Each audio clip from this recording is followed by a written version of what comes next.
السلام علیکم ورحمۃ اللہ وبرکاتہ۔ آئی وائی ایس کی طرف سے آپ کا اسلامیات کا ٹیچر مخاطب ہوں۔ آج انشاءاللہ آپ کو اسلامیات کلاس نہم کا سبق حصہ احادیث سے انشاءاللہ العزیز 5 احادیث پڑھاؤں گا۔ احادیث ہوں گی 1 تا 5 تک۔ اس سے پہلے تمام کے تمام اسٹوڈنٹس چند ہدایات نوٹ کر لیں اور ان پر عمل کریں۔ پہلی ہدایت یہ کہ درس کے دوران جو ہینڈ ریز والا آپشن ہے اسے ہرگز استعمال نہ کریں۔ دوسری بات یہ کہ اپنے پاس اپنے سامنے اپنی کاپی، اپنی کتاب اور اپنا قلم ضرور رکھیے۔ تمام صفحات کا جن کی آپ ضرورت سمجھیں اسکرین شاٹ لے لیں۔ سبق توجہ سے سنیں اور درس کے دوران ادب و احترام کو ملحوظ خاطر رکھیں۔ احادیث کسے کہتے ہیں؟ حدیث کا کیا تعارف ہے؟ دیکھیں، سب سے پہلے جو بھی چیز ہم پڑھتے ہیں یا سیکھتے ہیں تو اس کی لغوی اور اصطلاحی تعریف لغت میں یعنی ڈکشنری میں اسے کیا کہا جاتا ہے، اور اصطلاح میں مطلب یہ کہ ہمارے عرف میں ہماری سمجھ کے مطابق وہ چیز کیا ہے، ہمارے معاشرے میں اسے اس نام سے کیوں پکارا جاتا ہے اور کس چیز کو یہ نام دیا جاتا ہے۔ تو حدیث لغوی معنی حدیث کے ہوتے ہیں گفتگو کے، بات چیت کرنے کے، زبان سے منہ سے جو الفاظ نکلیں انہیں حدیث کہا جاتا ہے۔ لیکن یہ الفاظ حدیث کا لفظ خاص ہو گیا ہے، مخصوص ہو گیا ہے حضور صلی اللہ علیہ وآلہ وسلم کی ذات مبارک کے ساتھ، ٹھیک ہے؟ آپ صلی اللہ علیہ وآلہ وسلم نے جتنے بھی اقوال ارشاد فرمائے، جتنے بھی افعال کام کر کے دکھائے، ان سب کے سب کو احادیث کہا جاتا ہے۔ دیکھیے یہاں پر کہ حدیث، میں نے کہا کہ منہ سے جو الفاظ نکلتے ہیں انہیں حدیث کہتے ہیں۔ پھر میں نے بتایا کہ آپ صلی اللہ علیہ وآلہ وسلم کے لیے یہ لفظ خاص ہو گئے۔ جب بھی کہتے ہیں کہ حدیث میں یہ بات آئی ہے تو مطلب یہ ہے کہ حضور کریم صلی اللہ علیہ وآلہ وسلم نے یہ بات فرمائی ہے، جبکہ حدیث تو کسی کے بھی الفاظ کو کہا جا سکتا ہے، کسی کی بھی بات کو کہا جا سکتا ہے۔ لیکن جب ہمارے عرف میں یہ مشہور ہے کہ جب بھی ہم اس طرح کی کوئی بات سنتے ہیں کہ یہ حدیث میں فرمایا گیا ہے یا یہ حدیث میں کہا گیا ہے یا حدیث میں اس طرح سے آیا ہے، تو ہم فوراً کیا سمجھتے ہیں کہ ہاں یقینی طور پر حضور نبی کریم صلی اللہ علیہ وآلہ وسلم کی ہی یہ باتیں، یہ اقوال ہیں۔ لیکن یہ صرف اقوال تک نہیں رہا سلسلہ، بلکہ یہ سلسلہ اقوال سے بڑھ کر آپ صلی اللہ علیہ وآلہ وسلم کے افعال کے ساتھ بھی جا ملا، کہ آپ صلی اللہ علیہ وآلہ وسلم جو کام سر انجام دیتے ہیں، جو بھی کام فرماتے ہیں، انہیں بھی حدیث کہا جاتا ہے۔ حضور صلی اللہ علیہ وسلم کے اقوال و افعال کو احادیث کہا جاتا ہے۔ حدیث کے علاوہ ایک اور اصطلاح بھی استعمال ہوتی ہے جسے سنت کہتے ہیں۔ سنت کسے کہتے ہیں؟ تو ڈکشنری میں، لغت میں سنت کہتے ہیں طریقے کو، راستے کو، کسی کے کردہ کام کو، کسی نے کوئی کام کیا ہے، کوئی طریقہ اختیار کیا ہے، اسے سنت کہا جاتا ہے۔ لیکن جب بھی کہا جاتا ہے نا کہ یہ سنت ہے، یہ کام کرنا سنت ہے، وضو کی اتنی سنتیں ہیں، نماز کی اتنی سنتیں ہیں، پانی پینے کی سنتیں ہیں، ٹھیک ہے، تو ان سنتوں سے ہم کیا مراد لیتے ہیں؟ آپ صلی اللہ علیہ وآلہ وسلم کے افعال ہی مراد لیتے ہیں، یا آپ صلی اللہ علیہ وآلہ وسلم کے اقوال جو آپ صلی اللہ علیہ وسلم نے فرمایا کہ یہاں اس موقع پر یہ کام کرو، اس موقع پر یہ کام کرو، اسے ہم کیا مراد لیتے ہیں؟ سنت۔ کلیئر ہے یہاں تک؟ آگے چلتے ہیں۔ اب حدیث کی مختلف اقسام ہیں۔ جس طرح حدیث کی مختلف کتابیں ہیں، اس طرح حدیث کی مختلف اقسام بھی ہیں۔ اچھا، حدیث کی مختلف اقسام کون کون سی ہیں، کتنی ہیں، یہ ہم آپ کو بتاتے ہیں کہ بنیادی طور پر حدیث کی 3 اقسام ہیں۔ بنیادی طور پر یعنی بیسیکلی حدیث کی کتنی اقسام ہوئیں؟ 3 اقسام ہوئیں، 3 ٹائپس ہوئیں۔ سب سے پہلی قسم، سب سے پہلی ٹائپ حدیث کی کون سی ہے؟ حدیث قولی۔ حدیث قولی کسے کہتے ہیں؟ جس میں آپ صلی اللہ علیہ وآلہ وسلم کے کسی قول مبارک یا حکم کا ذکر کیا گیا ہو۔ جیسے آپ صلی اللہ علیہ وآلہ وسلم نے ارشاد فرمایا ہو کہ انما بعثت لاتمم مکارم الاخلاق، کہ مجھے اخلاق مکمل کر دینے کے لیے، یعنی بلند ترین اخلاق لوگوں کے سامنے پیش کرنے کے لیے بھیجا گیا ہے۔ تو ٹھیک ہے، حدیث کی یہ قسم ہے، آپ صلی اللہ علیہ وسلم کا قول ہے، اسے حدیث قولی فرمائیں گے، کہیں گے۔ اور یا پھر آپ صلی اللہ علیہ وآلہ وسلم نے جس طرح فرمایا کہ انما بعثت معلما، کہ مجھے معلم بنا کر، مجھے استاد بنا کر، مجھے تعلیم دینے والا بنا کر بھیجا گیا ہے۔ تو چونکہ آپ صلی اللہ علیہ وآلہ وسلم نے یہ بات ارشاد فرمائی تو یہ حدیث قولی ہے۔ کیا ہے؟ حدیث قولی، جس میں آپ صلی اللہ علیہ وآلہ وسلم کے کسی قول مبارک یا حکم کا ذکر کیا گیا ہو، اسے حدیث قولی کہا جاتا ہے۔ یا پھر دیکھیے، آپ صلی اللہ علیہ وسلم نے حکم فرمایا کہ وضو میں ہر عمل کو 3 دفعہ کرنا ہے، کلی کرنا 3 دفعہ، ناک میں پانی ڈالنا 3 دفعہ، کلی کرو 3 دفعہ ناک میں پانی ڈالو۔ تو یہ حکم دیا آپ صلی اللہ علیہ وآلہ وسلم نے، تو یہ بھی کیا ہے؟ حدیث قولی ہے۔ یہ حدیث فعلی، دوسری قسم حدیث فعلی ہے۔ حدیث فعلی کسے کہتے ہیں؟ کہ جس میں آپ صلی اللہ علیہ وآلہ وسلم کے کسی فعل کا ذکر کیا گیا ہو، کسی کام کا ذکر کیا گیا ہو کہ حضور صلی اللہ علیہ وآلہ وسلم یہ کام فرماتے تھے، یہ افعال یوں فرماتے تھے، آپ صلی اللہ علیہ وسلم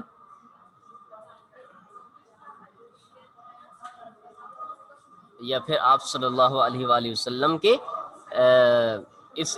یہ کام، مثال کے طور پہ کہ جس طرح آپ صلی اللہ علیہ وآلہ وسلم کے بارے میں آتا ہے کہ جب بھی ان سے کوئی بات کرتا تھا تو آپ صلی اللہ علیہ وآلہ وسلم ان کی طرف یوں چہرہ پھیر کر یا کان ان کی طرف کر کے، پیچھے طرف کر کے بات نہیں سنتے تھے، بلکہ پورا وجود آپ صلی اللہ علیہ وسلم ان کی طرف اپنا گھما کر، ان کی طرف مکمل متوجہ ہو کر، پورا چہرہ، پورا سینہ ان کی طرف پھیر کر آپ صلی اللہ علیہ وآلہ وسلم ان کی بات سنا کرتے تھے۔ یا پھر کہیں پر ذکر آیا ہو کہ آپ صلی اللہ علیہ وآلہ وسلم نے وضو فرمایا اور 3 دفعہ ہاتھوں کو دھویا، 3 دفعہ کلی کی، 3 دفعہ ناک میں پانی ڈالا، ٹھیک ہے۔ یا پھر کسی اور مقام پر ذکر آتا ہے کہ آپ صلی اللہ علیہ وآلہ وسلم نے پانی 3 سانسوں میں پیا، بیٹھ کر پیا، ٹھیک ہے۔ تو یہ جتنے بھی آپ صلی اللہ علیہ وآلہ وسلم کے افعال بیان کیے جاتے ہیں، آپ صلی اللہ علیہ وسلم کے جتنے بھی کردہ کاموں کو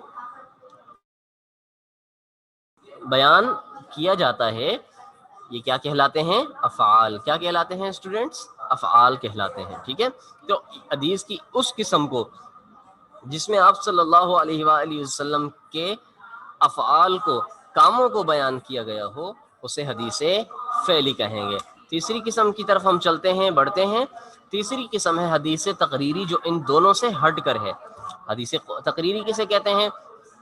آپ صلی اللہ علیہ وآلہ وسلم کے سامنے کسی صحابی نے کوئی کام کیا ہو اور آپ صلی اللہ علیہ وآلہ وسلم نے اس کام کے کرنے سے نہ منع کیا ہو اور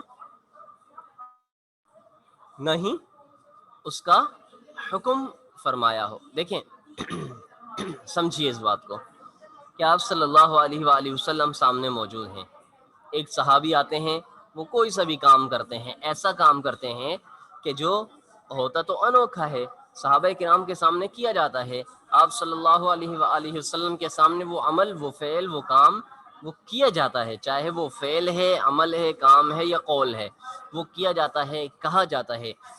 اب آپ صلی اللہ علیہ وآلہ وسلم کا اس پر ریئیکشن کیا تھا؟ وہ یہ تھا کہ آپ صلی اللہ علیہ وآلہ وسلم نے نہ یہ کہا ہو کہ ہاں یہ جو کام کر رہے ہیں اس کو کرتے رہو، اس کو یہ کام آپ لوگ سب کرتے رہو، اس میں ثواب ہے، ٹھیک ہے، اور نہ ہی آپ صلی اللہ علیہ وآلہ وسلم نے منع فرمایا ہو کہ نہیں اس کام کو نہیں کرنا، گناہ ملے گا، ٹھیک ہے۔ آپ صلی اللہ علیہ وآلہ وسلم کے سامنے کسی صحابی نے کوئی کام کیا ہو اور آپ صلی اللہ علیہ وسلم نے اس کام کے کرنے سے منع نہ فرمایا ہو اور نہ ہی اس کام کے کرنے کا حکم فرمایا ہو، تو ایسے کام کو کہا جاتا ہے تقریر، یعنی کہ حدیث تقریری۔ تو میں نے آپ کو بتایا کہ حدیث کی بیسیکلی بنیادی طور پر حدیث کی 3 اقسام ہیں. پہلی قسم حدیث قولی ہے، دوسری قسم حدیث فعلی ہے، تیسری قسم حدیث تقریری ہے. حدیث فعلی جس میں آپ صلی اللہ علیہ وآلہ وسلم کے کسی فعل کا ذکر کیا گیا ہو. حدیث قولی جس میں آپ صلی اللہ علیہ وآلہ وسلم کے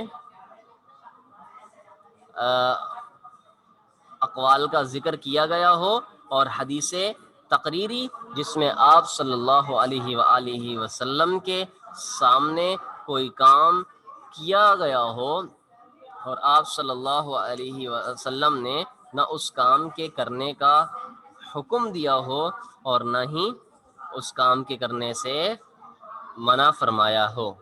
ٹھیک ہے، آگے چلتے ہیں. حدیث اور سنت میں فرق. ہم نے حدیث اور سنت کے الفاظ کو پڑھا. حدیث اور سنت میں فرق کیا ہے یہ جانتے ہیں. حدیث آپ صلی اللہ علیہ وآلہ وسلم کے اقوال کو کہا جاتا ہے. کسے کہا جاتا ہے؟ آپ صلی اللہ علیہ وآلہ وسلم کے جو اقوال ہیں انہیں کیا کہا جاتا ہے؟ حدیث کہا جاتا ہے. اچھا جی، سنت آپ صلی اللہ علیہ وآلہ وسلم کے افعال کو کہا جاتا ہے. آپ صلی اللہ علیہ وسلم کے افعال کو کیا کہا جاتا ہے؟ سنت کہا جاتا ہے. لیکن ضروری نہیں ہے، ضروری کیا نہیں ہے کہ آپ صلی اللہ علیہ وآلہ وسلم کے افعال کو سنت ہی کہا جاتا ہو اور اقوال کو حدیث ہی کہا جاتا ہو. چلیں آگے چلتے ہیں. آپ سمجھ گئے ہوں گے کہ حدیث اور سنت میں فرق ہے. ٹھیک ہے، اقوال کو اور افعال کو کہا جاتا ہے، لیکن بعض اوقات حدیث اور سنت ایک دوسرے کی جگہ بھی استعمال ہوتے ہیں اور ان کے استعمال کرنے سے کوئی فرق نہیں پڑتا. آگے چلتے ہیں جی. پہلی حدیث ہے افضل الاعمال لا الہ الا اللہ وافضل الدعاء الاستغفار، کہ سب سے فضیلت والا عمل لا الہ الا اللہ ہے اور سب سے فضیلت والی دعا استغفار ہے.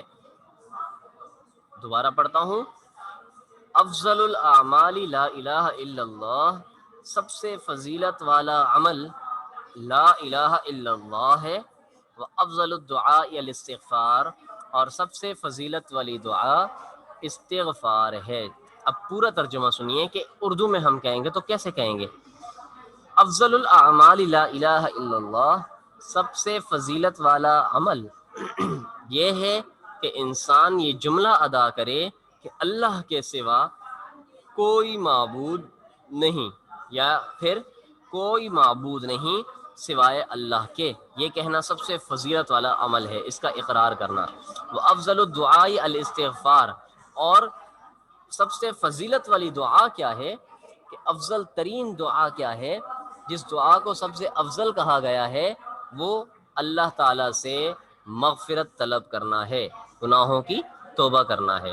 تو سب سے افضل عمل لا الہ الا اللہ اور سب سے افضل دعا الاستغفار، مغفرت طلب کرنا. ٹھیک ہے. اچھا جی، اس کی تھوڑی سی وضاحت کرتے ہیں، سنیں اور پھر آگے چلتے ہیں. حضور اکرم صلی اللہ علیہ وآلہ وسلم کی یہ حدیث جو ہے اس کے 2 حصے ہیں. پہلے حصے میں لا الہ الا اللہ کا اقرار ہے اور اس کو بہترین عمل قرار دیا گیا ہے، اور دوسرے حصے میں بہترین دعا کا ذکر کیا گیا ہے اور وہ استغفار یعنی مغفرت طلب کرنا ہے. اور مغفرت طلب کرنے کا مطلب کیا ہے کہ اللہ تعالیٰ کے سامنے اپنی غلطیوں اور اپنی کا احساس اور اپنی غلطیوں پر شرمندہ ہونا اور ندامت ظاہر کرنا. یہ اللہ رب العزت کے سامنے اس طرح سے پیش ہونا کیا ہے یہ استغفار ہے، مغفرت طلب کرنا ہے، اپنے گناہوں کی معافی طلب کرنا ہے۔ حدیث کے پہلے حصے میں ارشاد ہے یعنی اللہ کے سوا کسی دوسرے کو الہ نہ ماننے کا انکار، نہ ماننے کا اقرار، یعنی کسی دوسرے خدا کا انکار، ٹھیک ہے، اور اپنے عمل سے اس عقیدے کا اظہار سب سے فضیلت والا عمل ہے۔ لا الہ الا اللہ میں لفظ الہ سے مراد ایسی ذات ہے جس کی عبادت کی جائے۔ الہ کسے کہتے ہیں؟ معبود کو کہتے ہیں، اور معبود کون ہوتا ہے؟ جس کی عبادت کی جاتی ہے۔ کس کی عبادت کی جاتی ہے؟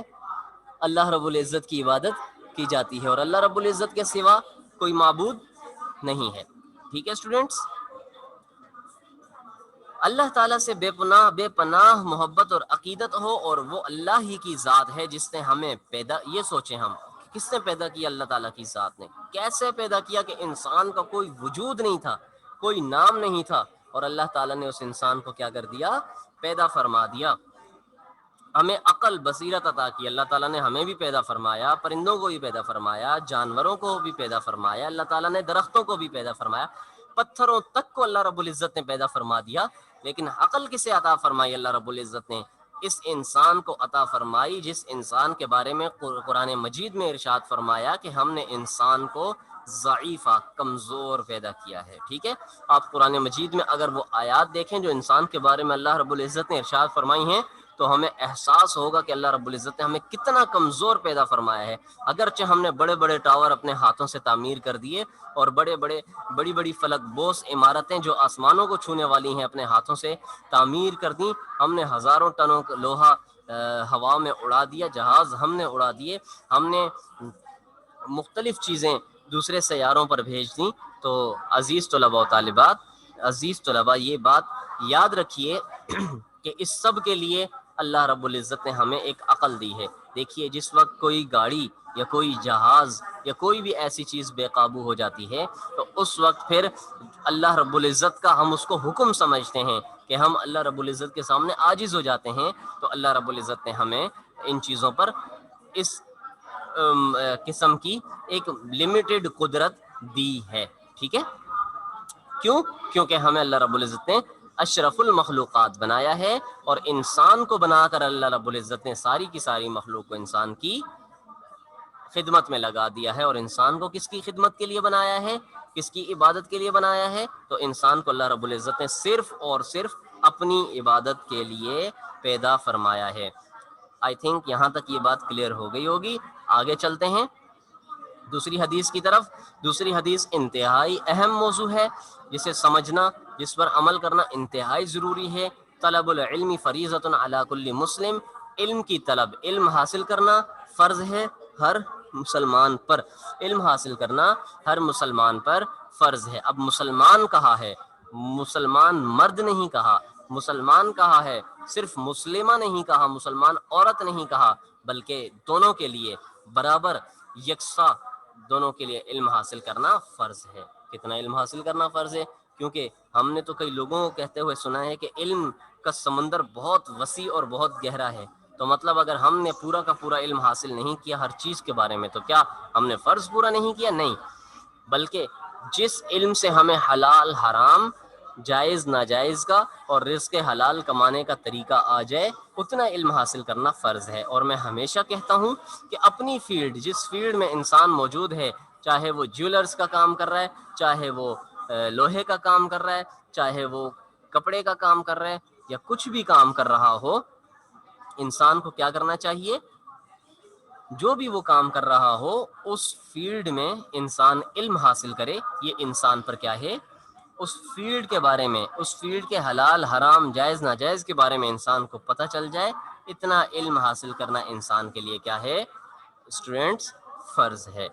ٹھیک ہے، اچھا جی، یہ علم ہی تو ہے کہ جس کی وجہ سے انسان کو اللہ رب العزت نے فضیلت بخشی ہے۔ کیسے فضیلت بخشی ہے؟ ایک مثال سے سمجھاؤں گا اور پھر آگے چلوں گا۔ دیکھیے حضرت آدم علیہ السلام کو اللہ رب العزت نے وعلم، علم سکھایا، سکھا دیا۔ ٹھیک ہے، وعلم آدم الاسماء، آدم کو اللہ رب العزت نے سکھا دیا۔ ایک بات آپ توجہ سے سنیں، غور سے سنیں، اللہ رب العزت نے یہاں آیت کیا ثابت کر رہی ہے کہ اللہ رب العزت نے حضرت آدم علیہ السلام کو پیدا فرمانے کے بعد پہلا کام کیا فرمایا؟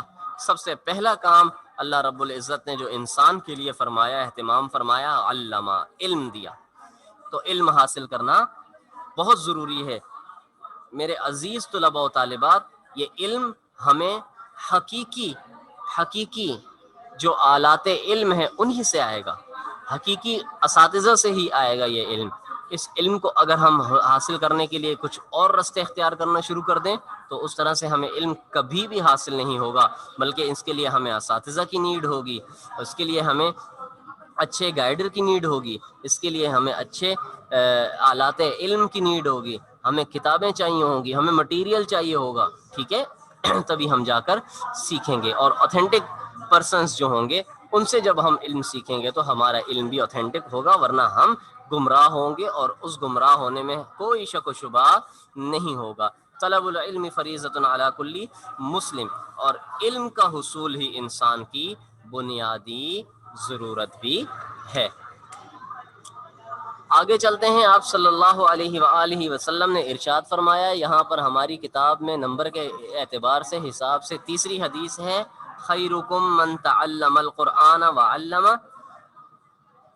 اس حدیث کا ترجمہ دیکھیے، تم میں سے بہتر وہ ہے جس نے قرآن سیکھا اور اسے دوسروں کو سکھایا۔ اس سے پہلے فرمایا طلب العلم فریضۃ علی کل مسلم، تو علم کے حصول میں قرآن مجید کا سیکھنا بھی ضروری ہے۔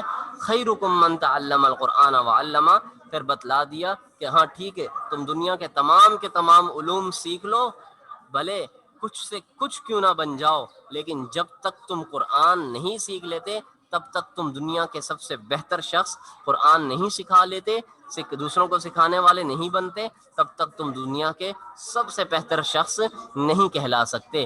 تو ہم سب میں سے بہترین شخص کون ہے؟ جس نے قرآن سیکھا اور اسے دوسروں کو سکھایا۔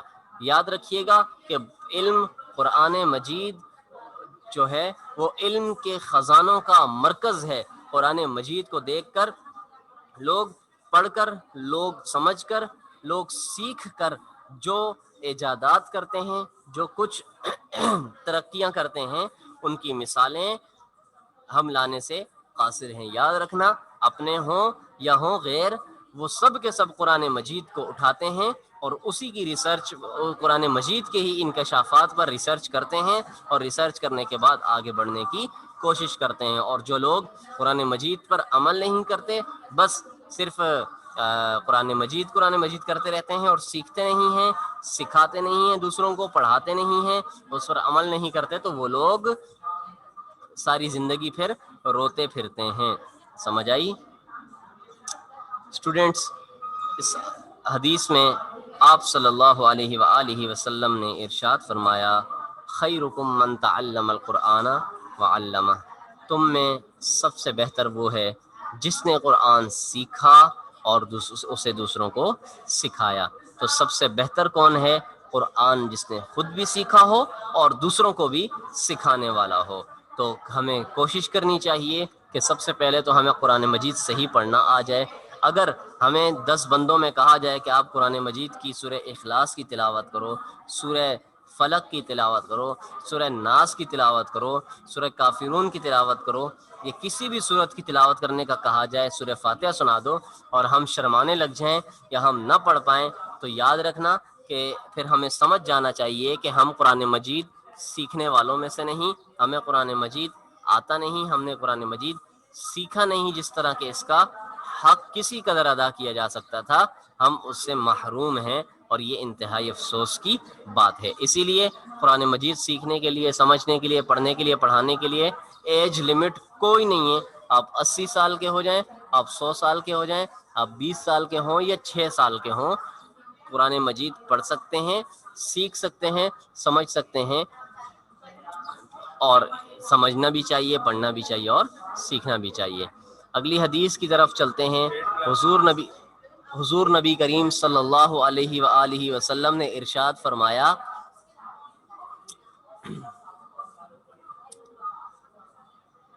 من صلی علی مرۃ فتح اللہ لہ بابا من العافیہ، کہ جس نے مجھ پر ایک مرتبہ درود پڑھا، اللہ تعالیٰ نے اس کے لیے عافیت کا دروازہ کھول دیا۔ من صلی علیہ مرتن، آپ صلی اللہ علیہ وآلہ وسلم پر درود شریف پڑھنے کی اہمیت کو بیان کیا جا رہا ہے کہ جس نے مجھ پر ایک مرتبہ درود بھیجا، اللہ نے اس کے لیے عافیت کا ایک دروازہ کھول دیا۔ ایک مرتبہ درود بھیجیں، عافیت کا ایک دروازہ کھول دیا جاتا ہے۔ ترجمہ اس کا ایک دفعہ پھر دیکھیں، پھر ہم اس کی ذرا وضاحت فرمائیں گے۔ جس نے مجھ پر ایک مرتبہ درود بھیجا، من صلی علیہ مرتن، جس نے مجھ پر مرتن کہتے ہیں ایک دفعہ کو، اور بابن کہتے ہیں ایک دروازے کو۔ جس نے مجھ پر ایک مرتبہ درود بھیجا، اللہ تعالیٰ نے فتح اللہ لہ بابا من العافیہ، اللہ تعالیٰ نے اس کے لیے عافیت کا ایک دروازہ کھول دیا۔ اور جس کے لیے اللہ رب العزت نے عافیت کا ایک دروازہ کھول دیا، اس کے لیے کتنا ہی عظیم مقام ہے کہ صرف ایک درود اللہم صلی علی سیدنا محمد وعلی آل سیدنا مولانا محمد وبارک وسلم پڑھ لے، کہ اللہم صلی علی محمد وعلی آل محمد کما صلیت علی ابراہیم وعلی آل ابراہیم انک حمید مجید، اللہم بارک علی محمد وعلی آل محمد کما بارکت علی ابراہیم وعلی آل ابراہیم انک حمید مجید۔ بس یہ پڑھ لیا تو کیا ہوا، اس کے لیے عافیت کا ایک دروازہ کھول دیا گیا۔ اچھا جی، ذرا اسی حدیث کی تشریح کی طرف ہم آتے ہیں۔ نبی کریم صلی اللہ علیہ وآلہ وسلم پر درود پڑھنے پر اتنی برکتیں کہاں سے آتی ہیں، کیسے آتی ہیں اور کیوں آتی ہیں؟ اس لیے کہ حضور نبی کریم صلی اللہ علیہ وآلہ وسلم محسن انسانیت ہیں۔ آپ صلی اللہ علیہ وآلہ وسلم کے انسانوں پر بے شمار احسانات ہیں۔ بے شمار احسانات کیا ہیں؟ تو وہ بے شمار احسانات آپ صلی اللہ علیہ وآلہ وسلم کے انسانوں پر، ان میں سے یہ ہیں کہ دیکھیے کہ جس وقت آپ صلی اللہ علیہ وآلہ وسلم آپ صلی اللہ علیہ وسلم کی تشریف آوری ہوئی تھی، اس وقت آپ صلی اللہ علیہ وآلہ وسلم کے آنے سے پہلے اور اس وقت مکہ میں جہالت ہی جہالت تھی، ہر طرف جہالت بپا تھی، پھیلی ہوئی تھی۔ آپ صلی اللہ علیہ وآلہ وسلم کے تشریف لانے سے پہلے بچیوں کو زندہ درگور کر دیا جاتا تھا، عورتوں کو عزت نہیں دی جاتی تھی، اور غلاموں کو کوئی حقوق نہیں دیے جاتے تھے، اور انتہائی ظلم تھا۔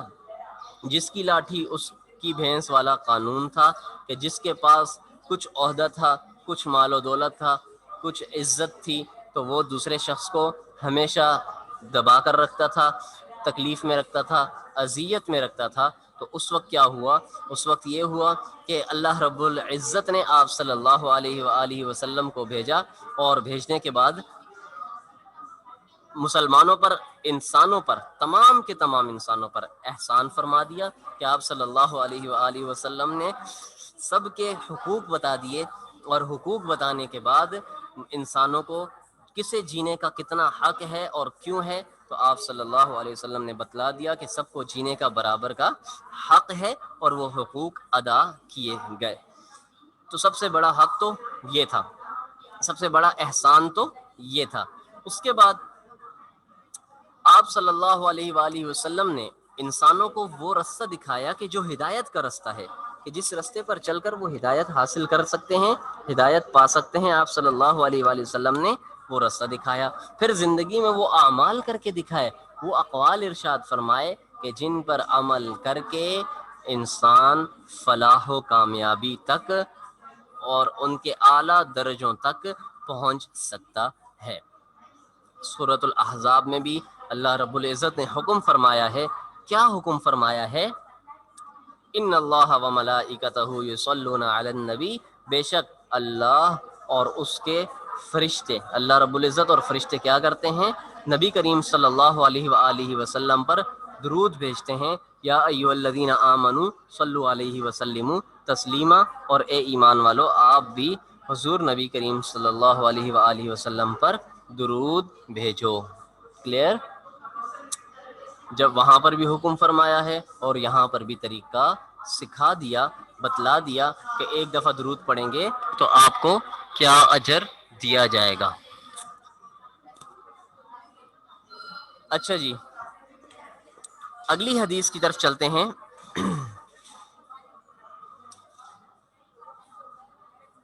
اگلی حدیث ہے لا یؤمن احدکم حتی یکون ہواہ تبعا لما جئت بہ۔ بہت امپورٹنٹ حدیث ہے، اس پر عمل کرنے کے بعد انسان اپنے آپ میں خود ہی تبدیلی محسوس کر سکتا ہے، خود ہی اپنے اندر ایک نیا جذبہ، نیا احساس انسان دیکھ سکتا ہے۔ کیا حدیث ہے کہ تم میں سے کوئی شخص مومن نہیں ہو سکتا جب تک کہ اس کی خواہش اس تعلیم کے مطابق نہ ہو جائے جو میں لایا ہوں۔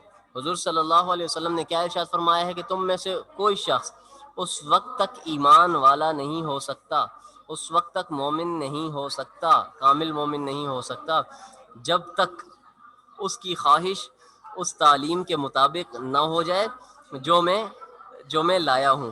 آپ صلی اللہ علیہ وآلہ وسلم کیا تعلیم لائے ہیں؟ آپ صلی اللہ علیہ وآلہ وسلم مسلمانوں کو جینے کا طریقہ سکھانے آئے ہیں۔ آپ صلی اللہ علیہ وسلم خدا تعالی ایک ہیں، یہ انسان کے دل میں یقین بٹھانے کے لیے تشریف لائے ہیں۔ آپ صلی اللہ علیہ وسلم انسانوں کو انسانوں کے حقوق تو سکھانے آئے ہی ہیں، ساتھ میں انسانوں کو جانوروں کے حقوق بھی سکھانے آئے ہیں۔ آپ صلی اللہ علیہ وآلہ وسلم انسانوں کو پتھروں کے، انسانوں کو درختوں کے، پودوں کے، انسانوں کو جانوروں کے، غرض یہ کہ انسانوں کو تمام کی تمام اشیاء کے حقوق سکھانے کے لیے اگر کوئی ذات تشریف لائی ہے تو وہ آپ صلی اللہ علیہ وآلہ وسلم کی ذات ہے۔ اور مومن ایمان والا شخص وہی ہوتا ہے جو آپ صلی اللہ علیہ وآلہ وسلم کی لائی ہوئی تعلیمات پر بھرپور عمل کرے اور آپ صلی اللہ علیہ وآلہ وسلم کے بتائے ہوئے طریقوں پر مکمل طور پر اترنے کی کوشش کرے تو ایسے شخص کو مسلمان کہا جاتا ہے۔ اچھا جی، اب اس حدیث میں انسان کی فطرت کے بارے میں بتایا گیا ہے کہ انسان کی فطرت میں دونوں باتیں اللہ رب العزت نے رکھی ہیں، وَهَدَيْنَاهُ النَّجْدَيْنِ کہ ہم نے ان کو دونوں راستے دکھا دیے ہیں۔ جس کی مرضی ہے اب وہ نیک راستے کو اختیار کرے اور جس کی مرضی ہے وہ بدی کے راستے پر جائے، یعنی انسان اپنی مرضی سے جو عمل کرے گا، جو عمل اب انسان کرے گا وہ اس کی مرضی کہلائے گی۔ وہ ایسا نہیں ہے کہ اسے اس کی مجبوری کہا جائے گا یا یہ کہا جائے گا کہ اس پر زبردستی کی گئی ہے کہ آپ برائی کے راستے کو چنو یا اچھائی کے راستے کو چنو، بلکہ جو کچھ بھی کرے گا وہ اپنی مرضی سے کرے گا اور پھر اس کے بعد جب وہ ہمارے پاس آئے گا تو پھر ہم اس کا حساب کتاب کریں گے۔ کلیئر؟ لیکن جب نیکی اور بدی کی فطرت، انسان کی فطرت کے اندر نیکی اور بدی رکھ دی گئی ہے تو اب کوئی گائیڈر ہونا چاہیے، کوئی بتانے والا ہونا چاہیے نا کہ یہ کام برا ہے، یہ کام اچھا ہے، اس راستے پر چلو، اس راستے سے بچو، اجتناب کرو۔ اپنے جذبات، احساسات اور خیالات کو اللہ رسول صلی اللہ علیہ وآلہ وسلم کی مرضی اور طریقے کے مطابق چلاؤ۔ اگر کوئی شخص ایسا نہیں کرتا تو گویا وہ ایمان کی لذت سے نہ، اصل ایمان کا مزہ اسے حاصل نہیں ہوتا۔ آپ دیکھیں اگر ہم مختلف دنیا کی گندگیوں میں پڑے رہیں تو ہمیں یا پھر وہ لوگ جو اس طرح کی چیزوں میں پڑے رہتے ہیں، آپ دیکھیں گے ان کو ایمان کی بلکہ زندگی کی ہی لذت محسوس نہیں ہوتی کہ انسان کی زندگی ہے کیا، مقصد کیا ہے انسان کا دنیا میں آنے کا، آخر میں کس مقصد کے تحت جی رہا ہوں۔ سارا دن مشین بن کر میں کام کرتا رہتا ہوں اور کوئی خاص مقصد نظر نہیں آتا، وہی روٹین صبح اٹھ کر رات تک میں دہراتا ہوں، رات کو سونے کے بعد پھر صبح جا کر اسی روٹین پر دوبارہ چلتا ہوں۔ تو جب انسان یہ ساری چیزیں دیکھتا ہے، سمجھتا ہے، سوچتا ہے، فکر کرتا ہے تو اسے پتہ چلتا ہے کہ ہاں کوئی ذات ایسی موجود ہے جس نے مجھے بھیجا ہے اور کسی خاص مقصد کے لیے ہی بھیجا ہے۔ عزیز طلباء و طالبات، اسلامیات کی کلاس پڑھنے سے زیادہ عمل کرنے سے تعلق رکھتی ہے۔ آپ پڑھیے بھی ضرور، سمجھیے بھی ضرور، لیکن اس پر عمل کرنے کی بھی کوشش کیجیے کہ اپنے اخلاق کو اتنا عمدہ کیجئے کہ اللہ رب العزت کے ساتھ جو ہمارے اخلاقی معاملات ہیں وہ بھی درست ہوں، والدین کے ساتھ جو ہمارے اخلاقی معاملات ہیں وہ بھی درست ہوں، اور اہل و عیال کے ساتھ، ارد گرد والوں کے ساتھ جو ہمارے اخلاقی معاملات ہیں وہ سارے کے سارے معاملات ہمارے درست ہوں۔ تو انشاءاللہ جب ہمارے سارے معاملات درست ہوں گے تو ہم کامیاب ہوں گے۔ اچھا جی، مختصر جوابات کے سوالات کے چند جوابات ہیں، چند سوالات بھی موجود ہیں، وہ میں آپ کے سامنے پڑھتا ہوں اور آپ نے ان کو خود فل کرنا ہے اور سمجھنا ہے۔ سب سے زیادہ فضیلت والا عمل ڈیش ہے، ٹھیک ہے؟ افضل الاعمال لا الہ الا اللہ۔ حدیث مبارکہ میں بہترین عمل ڈیش کو قرار دیا گیا ہے۔ علم کی طلب ہر مسلمان پر ڈیش ہے۔